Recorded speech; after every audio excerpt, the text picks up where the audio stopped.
Hai murid-murid, bertemu kita sekali lagi di dalam satu lagi pelajaran sains tahun 5 bertajuk haba dan suhu.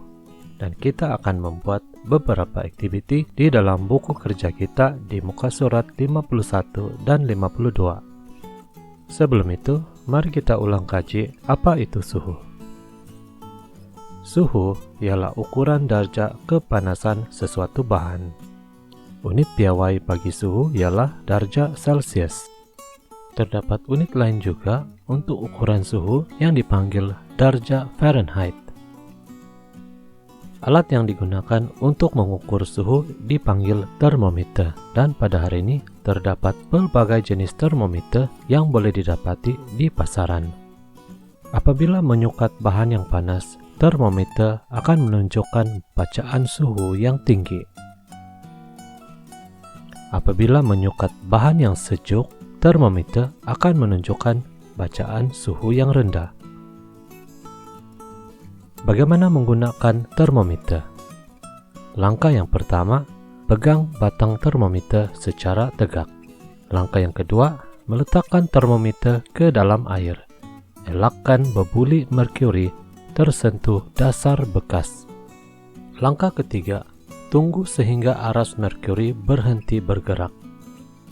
Dan langkah yang terakhir, laraskan kedudukan mata pada meniskus merkuri, baca bacaan suhu. Menerima dan kehilangan haba. Haba ialah satu bentuk tenaga. Haba mengalir dari bahan yang lebih panas kepada bahan yang lebih sejuk. Sesuatu bahan menjadi panas apabila menerima haba. Suhu akan meningkat apabila menerima haba. Sesuatu bahan menjadi sejuk apabila kehilangan haba. Suhu akan menurun apabila kehilangan haba. Mari kita buat aktiviti di dalam muka surat 51 dan 52 di dalam buku kerja kita. Soalan yang pertama, antara yang berikut, yang manakah menerangkan maksud haba dan suhu? Haba adalah satu bentuk tenaga, dan kalau kita perhatikan, pilihan jawaban hanya jawaban C yang menunjukkan maksud haba yang betul. Oleh itu, jawabannya adalah C. Soalan kedua, Raja 1 menunjukkan beberapa jenis termometer P, Q, R, dan S. Antara termometer berikut, yang manakah digunakan untuk mengukur suhu air? Semua termometer ini boleh mengukur suhu air, tetapi hanya termometer Q yang dapat memberi ukuran yang paling tepat. Jawabannya adalah B. Soalan ketiga, Raja 2 menunjukkan bacaan suhu air dalam satu penyesatan. Berapakah bacaan suhu air yang ditunjukkan dalam Raja 2? Kita perlu melihat meniskus bacaan, dan bacaan yang paling hampir adalah 89 derajat Celcius. Jawabannya adalah D. Soalan 4. Antara situasi berikut, yang manakah mengaplikasikan prinsip pengecutan bahan? Jarak ruang di antara landasan kereta api semakin mengecil pada waktu siang, karena pada waktu siang suhu adalah lebih panas, dan ini akan menyebabkan pengembangan landasan kereta api, dan ini akan menyebabkan ruang di antara landasan semakin mengecil. B. Wayar kabel elektrik menjadi tegang pada waktu sejuk karena pengecutan pada waktu sejuk. C. Bola pingpong yang kemek menjadi bulat semula apabila direndam di dalam air panas. Ini merupakan prinsip pengembangan bahan apabila menerima haba. Yang terakhir, penutup balang kaca dapat dibuka selepas direndam dalam air panas. Ini merupakan prinsip pengembangan bahan apabila menerima haba. Oleh itu, jawabannya adalah B. Soalan yang kelima. Jadwal 1 menunjukkan perubahan suhu air dalam sebuah bikar. Dalam jadwal ini kita melihat menit ketiga suhu air adalah 70 derajat Celcius. Pada menit ke-6, suhu telah berkurang menjadi 65 derajat Celcius. Pada menit ke-9, suhu berkurang lagi menjadi 60 derajat Celcius. Antara yang berikut, yang manakah betul tentang perubahan suhu air itu? E.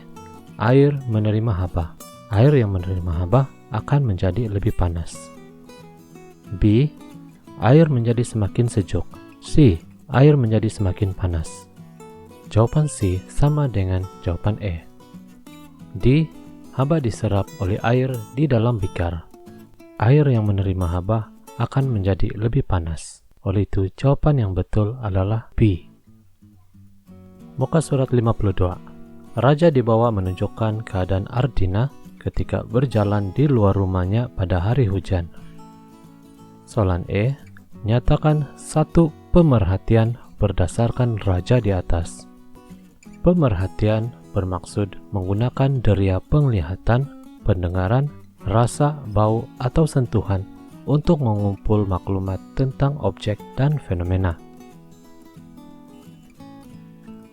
Kita perhatikan gambar raja tersebut. Apakah yang dapat kita lihat? Kita melihat Ardina memeluk tubuh karena dia menggigil kesejukan. Oleh itu, pemerhatian yang kita dapat buat adalah Ardina menggigil kesejukan. Soalan B, berikan satu inference berdasarkan jawaban kamu di E. Inference ialah suatu penerangan atau sebab yang logik berdasarkan pemerhatian yang telah dibuat terhadap suatu fenomena atau peristiwa. Dan apakah pemerhatian yang kita telah buat di soalan E? Ardina menggigil kesejukan. Inference memberi sebab mengapa Ardina menggigil kesejukan. Kita akan menjawab, Ardina menggigil kesejukan karena badan Ardina kehilangan haba ke persekitaran. Soalan C. Cadangkan pakaian yang boleh dipakai oleh Ardina pada waktu hujan. Lakarkan jawaban kamu dalam ruangan yang disediakan. Untuk badan, Ardina boleh memakai baju tebal. Dan untuk kaki, Ardina boleh memakai seluar panjang dan kasut boot. Soalan yang terakhir, terangkan mengapa Ardina perlu memakai pakaian yang tebal pada waktu hujan. Pakaian yang tebal dapat menghalang kehilangan haba dari badan ke persekitaran. Demikian saja pelajaran kita pada hari ini. Semoga murid-murid telah memahami dan dapat mengaplikasikan di dalam kehidupan seharian kita.